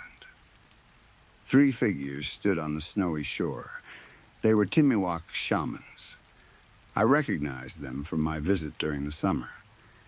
Bones and teeth had been tied into their tangled hair. Their faces were painted black, with red coils twisting across their skin. They wore thick clothes made from caribou hide. The heavy clothing made their thin bodies appear even smaller. They had been waiting for us. As we drew closer, I saw more people standing behind them. Dozens of Timuok watched from the shore. Every one of them had covered their body and face in white paint, just like the man who had stared through Sarah's window. Against the snow, they were almost invisible. I had never seen ordinary Timuok paint themselves that way. Only the shamans normally wore ceremonial colors. Claire had been right. They knew about the roots. I was afraid of what that knowledge meant. I gestured for Claire to slow the boat. The hull struck the ice around the island. We reversed the process we had used on the other side of the bay. We broke a path through the thin ice, then slid the boat forward until we believed the surface could support us. Claire lifted Sarah and carried her toward the shamans. She placed her daughter on the ice and waved her arms wildly, begging them to help. I stood behind Sarah and rested one hand on her hair. She was terrified. We all were. The shaman in the center raised his hand, ordering Claire to stop. "We will help you," he said in a thick accent. "There are others like you, more seers." The other 2 shamans approached. They moved their heads and shoulders from side to side, twisting like snakes as they examined the roots.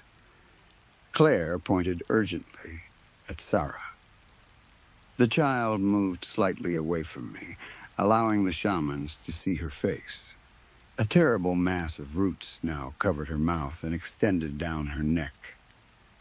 2 of the tendrils had almost reached her eyes. The shamans frightened her.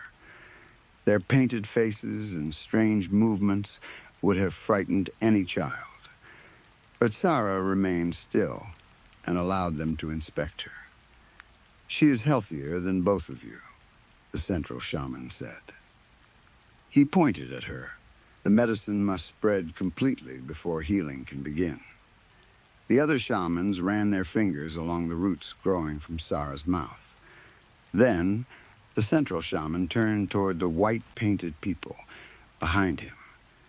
They surrounded us in a circle and began walking. We were forced to move with them, trapped in the center. Even had we wanted to escape, we could not have broken through the crowd. They led us to a large tent. More white-painted Timuok stood around it. They removed our winter clothing until we wore only our underwear. We were too exhausted and stiff to resist. The entrance flaps opened. Inside, many other people suffered from the same condition. Roots covered their faces. On some, the black growths had traveled down their necks and across their chests. They were pale, thin, and starving because they could no longer eat. I recognized many of them. They were people from South End who had disappeared after visiting the Timmywalk. I searched their eyes for some sign of comfort. I wanted one of them to nod and show me that we had made the right choice. Most were too weak even to notice us. Claire turned on the shaman when he entered. She struck both hands against his chest, pushed him backward, and threw her arms into the air. The shaman placed a palm against her forehead. He leaned close and widened his eyes. "You will heal," he said. "But first, you must rest. Sit beside your daughter. You will never be separated from her. You will watch each other heal." Then he faced me. "You are a doubter. Your healing will take longer. Not much longer, but longer. Rest and allow the medicine to take control." I did not understand. Still, I sat on the hard ground. The sudden growth of the roots had left me completely exhausted. Everyone in the tent appeared to feel the same way. Claire and Sarah sat beside me. Their bodies leaned against mine. Sarah fell asleep. Claire looked into my eyes. We pressed our foreheads together. Tears moved across the roots, covering our faces. We tried to show each other hope. Neither of us could hide the despair in our eyes. It was the only comfort we had left. When I woke this morning, they were gone. Claire and Sarah had disappeared. So had everyone else who had been inside the tent. I was alone. Thousands of small holes covered the ground. They joined together near the entrance and continued outside. Standing was extremely difficult. My muscles felt solid, and my bones seemed locked in place. Every step required more effort than running for miles. I do not understand how I am still breathing. Roots pour from my mouth and hold tightly to my skin. My mouth is completely dry. Every breath feels like broken glass passing through my throat. I forced myself toward the tent entrance. It was midday when I stepped outside. The sun hung above Deep Bay, though the thick clouds made it look like a pale yellow-white spot. The Timmywalk had vanished. At least I could not see any of them. I continued toward the ice. It took a long time, but eventually I saw Claire and Sarah. They were close together above the water. Roots had burst from their feet and hands and descended into the bay. They must have reached all the way to the floor of the crater. Even with the water hundreds of feet deep, the roots held Claire and Sarah roughly 3 feet above the surface. From a distance, they appeared to be floating. I know now that the roots are growing throughout my body. They are digging into my bones and using them to control my flesh. The pain is beyond anything I could describe. I believe the roots have split some of my bones open to create paths for themselves. I can feel one scraping along my spine. It moves downward, searching for a place where it can take control. It has already taken Claire and Sarah. Their backs are perfectly straight. Their arms and legs have been pulled together like soldiers standing at attention. Only their necks break that rigid posture. Their heads have been forced downward at a sharp angle until their chins touch their chests. Their mouths remain wide open. A violent mass of wet black roots pours from each of them. 2 roots rise above their noses. They curve beside their eyes like question marks. Near the ends, each root separates into 2 smaller branches. Those branches have pushed beneath their eyelids. They pull the lids apart so that Claire and Sarah can never close their eyes again. They are being forced to stare into the water. Everyone who had been inside the tent is out there. They form a large circle above Deep Bay, held in the air by roots. Their heads are bent, and their eyes are fixed on something below the surface. All my life, stories gave me warnings. They taught me that there were deeper patterns in the world. They taught me that some places and beings deserved respect. The Cree elders warned me that the Timiwak had corrupted those teachings. They told me the Timiwak had changed the old stories to serve their own desires. Why did I not listen? As I look across the bay at those thin, suspended bodies, I understand that the thing below them is not the great serpent. It is not Misi Kinepekyo. It is not the Mushinigoshu from the stories my father told me. Whatever swims under the dark water is far worse. It is cruel. It is intelligent. And it has been waiting. When Claire and I were children, she often read the Bible to me. My favorite part was always the book of Revelation. I was fascinated by its visions and symbols. At the time, I believed the prophecies were mysteries that needed to be interpreted. Now, I wonder whether some of the warnings should have been taken literally. Maybe wormwood fell from the sky millions of years ago. Maybe it created Deep Bay when it struck the earth. Maybe the black liquid I drank was water poisoned by its presence. Perhaps the name wormwood did not only warn of bitterness, perhaps it warned of the infection hidden within the water. Maybe the creature beneath Deep Bay is not the great serpent. Maybe it is the wicked one. The roots have broken through my feet. They are lifting me from the ground and carrying me toward the lake. I cannot stop them. More roots have pushed through my fingertips. They force themselves between the flesh and the nails, tearing every nail away. I cannot continue writing for much longer. Soon the roots will carry me over the water. They will bend my neck and open my eyes. I will stare into the face of whatever lives beneath Deep Bay. Then I will finally have my answer. Please, if you are reading this, stay away from Reindeer Lake. Story 3. I have been in this business for a long time, and over the years, I have learned that grief is rarely simple. People do strange things when someone they love dies. They hold on to clothing that still smells like the person. They leave old voice messages on their phones just so they can hear them again. They keep a chair empty at the dinner table for months. Some people speak to the dead when they believe no one is listening. Others hire someone like me. You would be surprised by how important devastation can be to a grieving family. They do not only want sadness at a funeral. They want proof that the person mattered.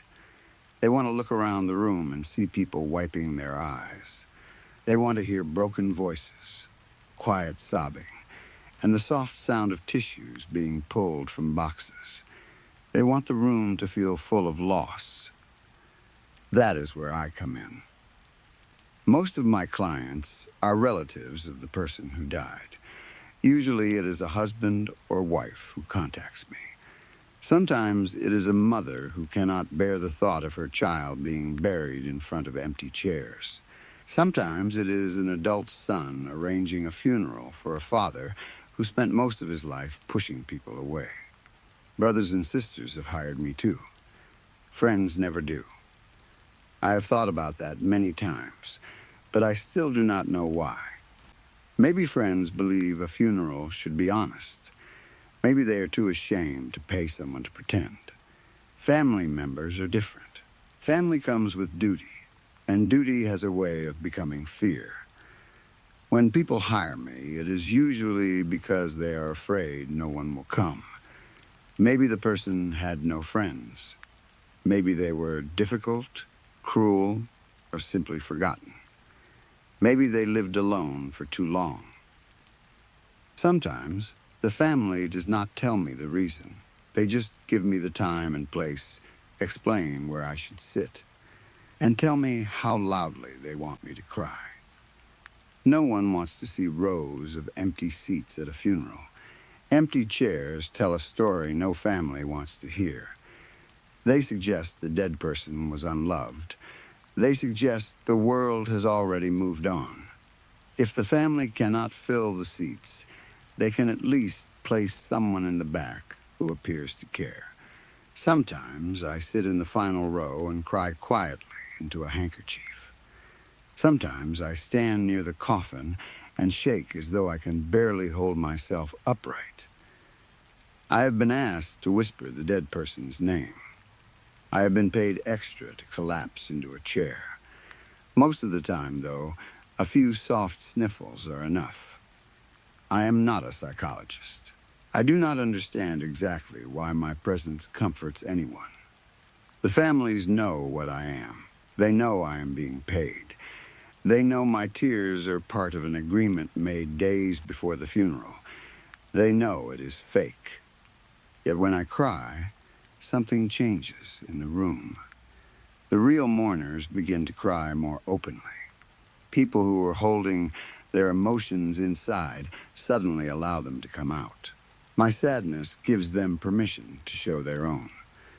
Maybe grief is easier when it is shared, even when some of it has been purchased.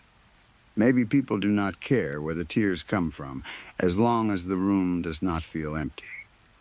The work has never been easy. People assume I simply sit down, think of something sad, and let a few tears fall. It is more complicated than that. I have to study the family before the service begins. I watch how they behave. I listen to their voices. I decide whether my grief should be quiet or loud. A calm family does not want a stranger screaming over the coffin. A dramatic family may feel insulted if I remain silent. I have learned how to breathe in short, uneven bursts. I can make my shoulders tremble. I know how to cover my mouth as though I am trying not to make a sound. I know exactly how long to stare at a coffin before lowering my head. I know how to look heartbroken. Sometimes the family gives me information about the dead person. They tell me their name, age, occupation, and a few memories.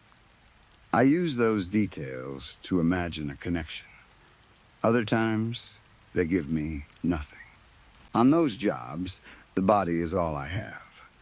I look at the face in the coffin and create a life for it. I imagine the person laughing in a kitchen, arguing with someone they loved, or standing outside in the rain. I imagine the final time they closed their front door, never knowing they would not open it again.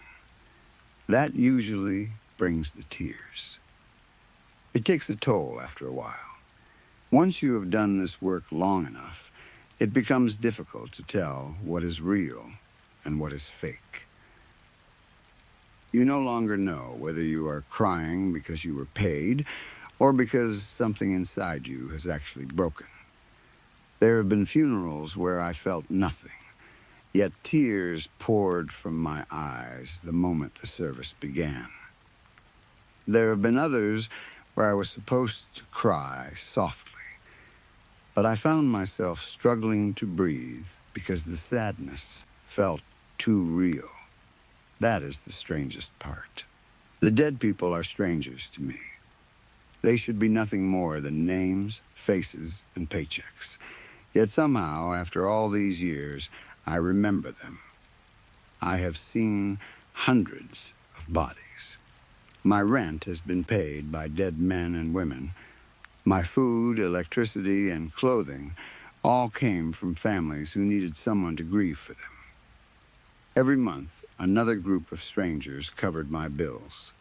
After a while, the bodies should have begun to look the same. In some ways, they did. The same folded hands, the same pale skin, the same careful clothing chosen by relatives. Men in dark suits, women in dresses they may not have worn in years, children surrounded by flowers that could not hide how small the coffins were. The same peaceful expressions created by skilled hands, the same false look of sleep. Still, I remember their faces. I remember the old man with the deep scar across his forehead. I remember the teenage girl with pink clips in her hair. I remember a young father whose hands were placed over a photograph of his children. I remember a woman wearing a white dress and red lipstick. She was the first person I was ever hired to cry for. Her funeral had been almost 15 years ago, but I never forgot her face. She had looked beautiful and completely still. A golden necklace rested against her chest. Her family had requested that I sit near the back and cry softly. I had been nervous.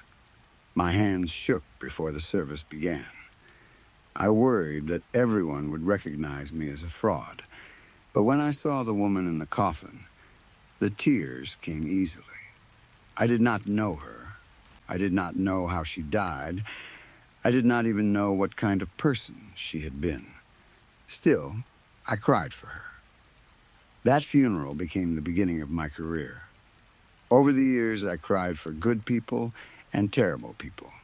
I was hired for children who died too young and old men who had lived longer than anyone expected. I cried for murder victims. I cried for murderers. I cried for people who died from illness, accidents, violence, and addiction. I cried for men who had hurt their families.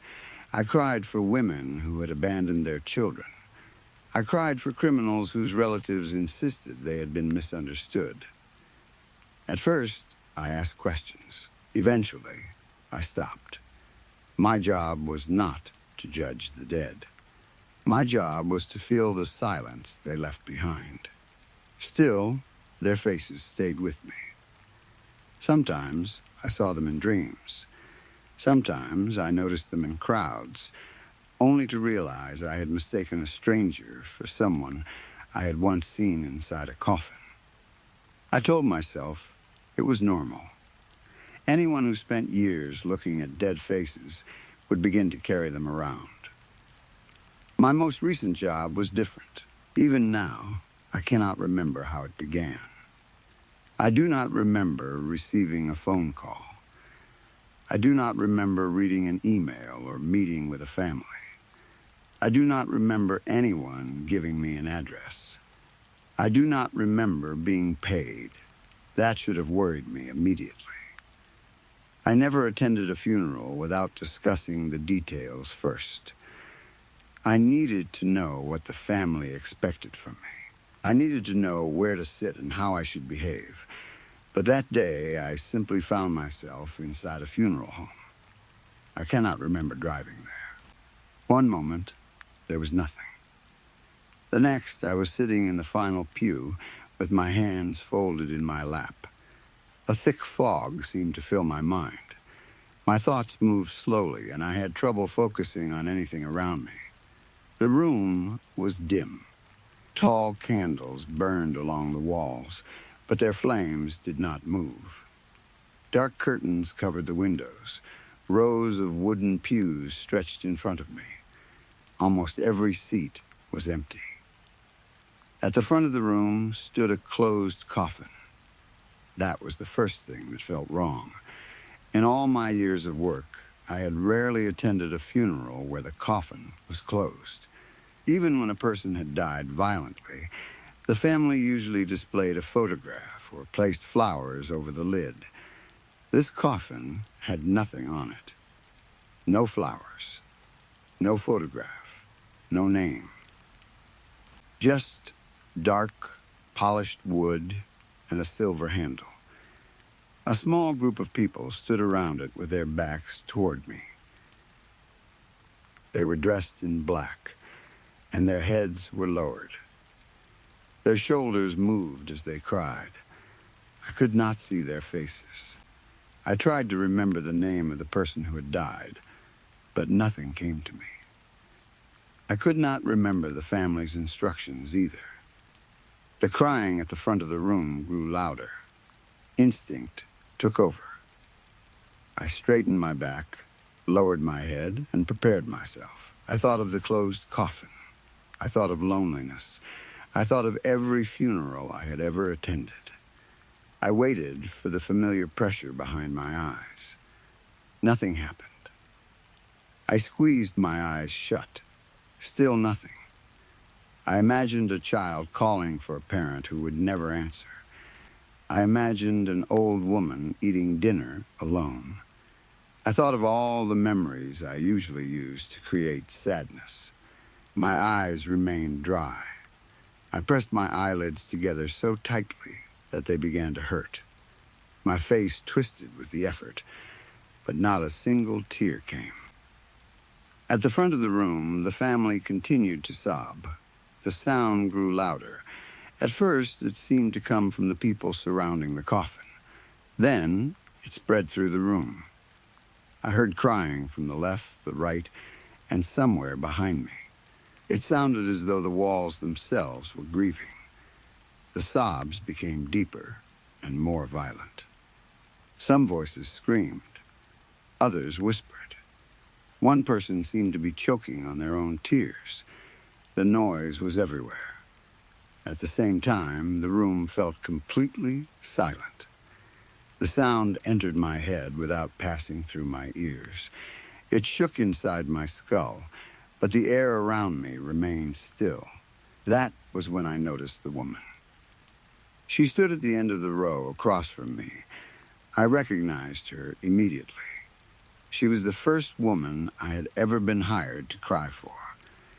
She looked exactly as she had in her coffin 15 years earlier. She wore the same white dress. The same red lipstick covered her lips. The same golden necklace circled her neck and rested against her chest. Her skin was pale and smooth. Her head was bent backward over her right shoulder at an angle no living person could have held. Her eyes were wide and filled with tears. Black mascara ran down her cheeks in thick lines. The tears gathered beneath her chin before falling onto the floor. Her mouth was shaped into an impossible frown. It looked as though invisible weights had been tied to both corners of her lips and were pulling them down. Her mouth did not move, but terrible wails came from somewhere deep inside her throat. She stared directly at me. I could not breathe. I shut my eyes. I told myself she was not real. I had seen too many bodies. I was tired. The strange room and the closed coffin were affecting my mind. When I opened my eyes again, the woman had moved. She now stood with the family at the front of the room. The family members still had their backs toward me. Their shoulders rose and fell together as they cried over the coffin. The movement was almost perfect, like a strange dance they had practiced. The woman in white stood among them. She did not turn toward the coffin.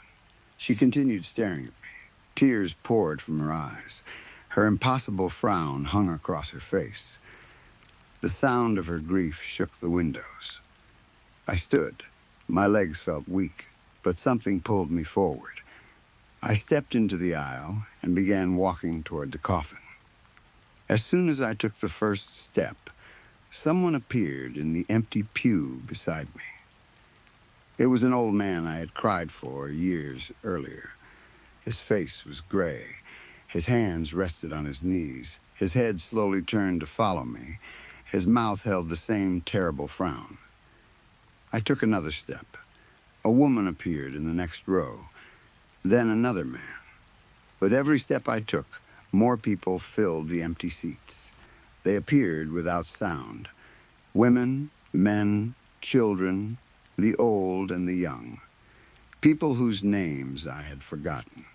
People whose faces I had believed were lost somewhere deep in my memory. They were all there. A man who had died in prison sat beside a little girl in a blue dress. A woman who had overdosed sat behind a businessman who had killed his wife. A teenage boy sat next to an elderly woman whose funeral had been attended by only 3 people: murderers, victims, rapists, addicts, parents, children. Every person I had ever been paid to cry for filled the funeral home. They all looked exactly as they had inside their coffins. Some had been repaired by funeral workers. Others still carried signs of how they died. One man's face was crushed on one side. A woman had dark marks around her throat. A child's skin was covered in burns. They all wore the same expression. Their mouths were pulled downward into unnatural frowns.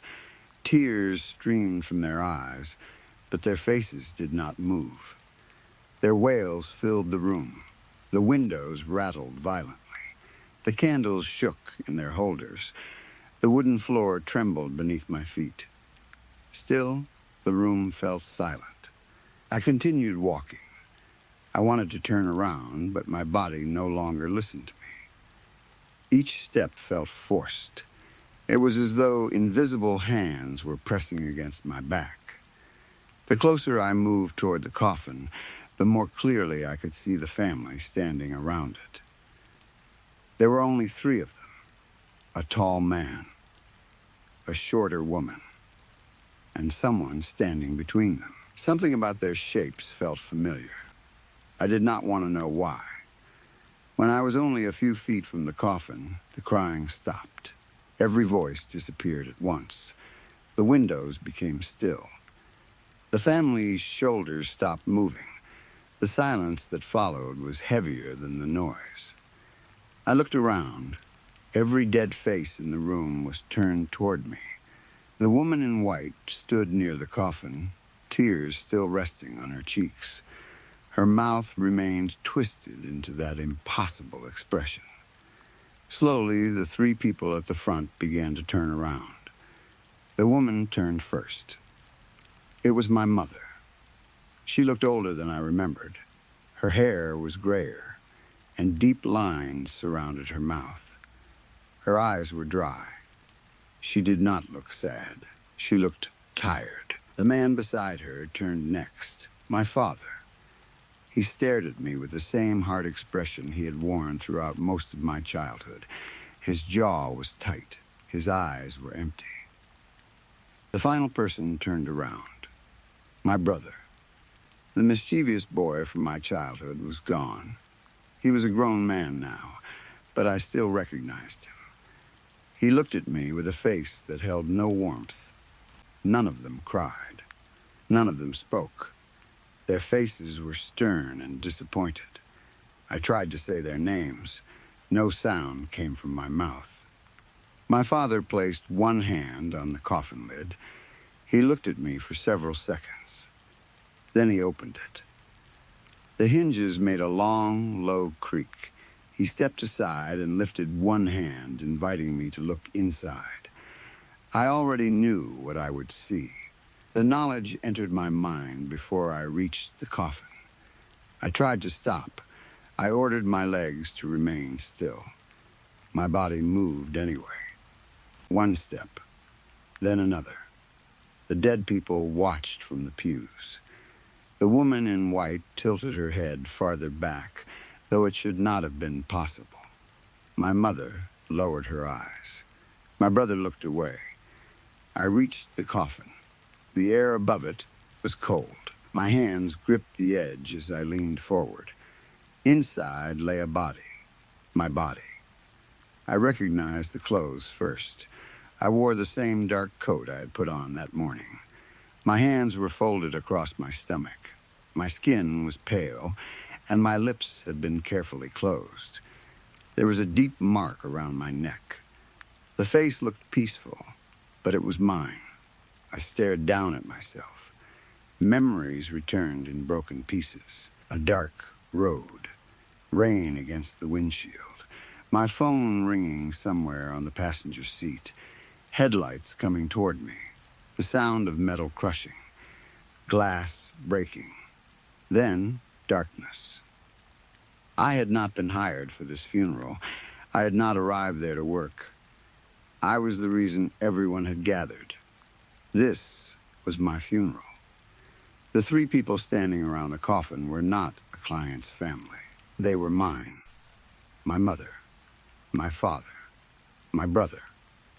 For the first time in my career, the coffin had been closed because no one wanted me to see what was inside. For the first time, I had not been paid to grieve. For the first time, the sadness was real. I looked at the dead faces filling the room. I finally understood their expressions. They had not come to accuse me of pretending to care. They had come because I had carried pieces of them for years. Every tear I had forced had left something behind. Every face I remembered had followed me. I had spent my life standing at the edge of other people's grief. Now I stood inside my own. My vision blurred. A tear slid down my cheek. Then another. My mother watched me without moving. My father slowly lowered the coffin lid, but before it closed, I saw a tear appear on the face of the body inside. My own dead eyes remained shut, yet tears rolled from beneath the lids. They traveled down the sides of my face and disappeared into my hair. Around me, the dead began to cry again. This time, their wails did not sound empty. This time, I understood them. I fell against the coffin and sobbed. There was no performance, no client, no agreement, no carefully practiced breathing. I cried because I was dead. I cried because my family had come. I cried because they were standing near me, yet I could no longer touch them. I cried for every empty chair I had filled. I cried for every stranger whose pain I had borrowed. I cried for myself.